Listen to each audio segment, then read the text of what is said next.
Oh, kung may cherry blossom yung ano, yung Japan, o tayo dito sa Pinas, so ako meron na rin akong ano, flower of banaba, 'di ba? Ang gaganda nila. Ano lang ako, nagwa-wonder ako, tinikman ko yung hindi kasi high-tech ang camera ko eh.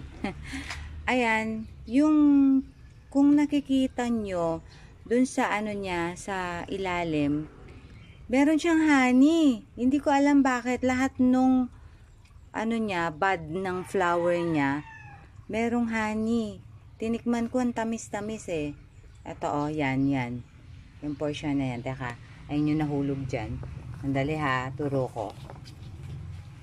Bitawan ko muna to. Bala ko lagay sa flower base. So, ito, ayan oh. Diba, meron siyang parang honey. Tinikman ko, hindi kaya ako mamamatay. Pag ginanon mo siya, ayan oh.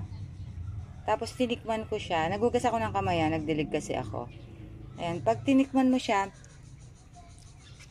promise, parang masarap pa sa honey. Ang sarap. Tapos lahat ng buko niya meron.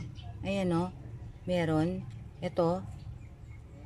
I'm not sure kung kinakain, pero sabi ng nanay ko, pag hindi masyadong mapait, hindi daw lason. Tsaka yung banaba, di ba, gamot? So, conclusion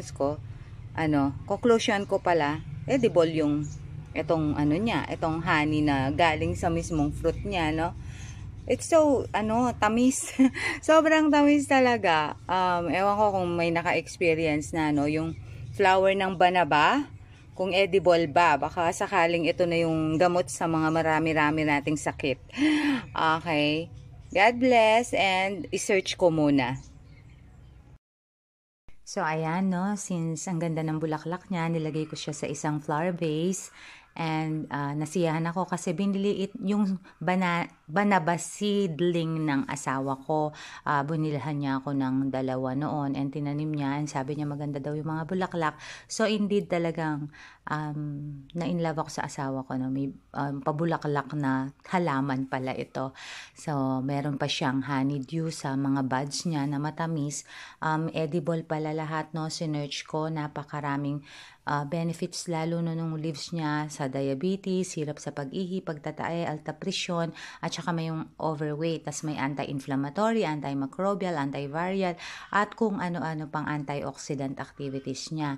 So, maliban sa medicinal plant siya, no, ang ganda-ganda pa niya, aesthetic kung matatawag mula dun sa mga bulaklak niya. Thank you, Derek!